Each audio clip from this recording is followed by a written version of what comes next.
Hello everybody and welcome. In this video I'm going to show you how to disconnect your Philips Fidelio T1 from your Android device.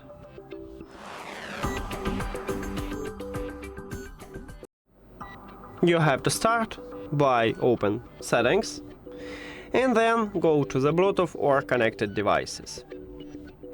At the device list, click the information icon or settings icon near to your earbuds. And right here at the right side we have a button Disconnect. You need to tap at this button, but before I tap on it I will tell you the difference between disconnect and unpair. So when you select to disconnect your earbuds, you click at this button and you will stop Bluetooth connection with them, but leave it at the device list. And if you select to unpair your earbuds, you will totally remove your earbuds from your phone. So if you need this, just tap at the forget button.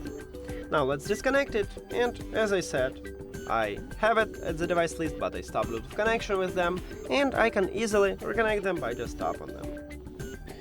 And that's it! Thank you for watching this video. If you found it helpful, please consider subscribing to the channel and leave the like on the video. See you later!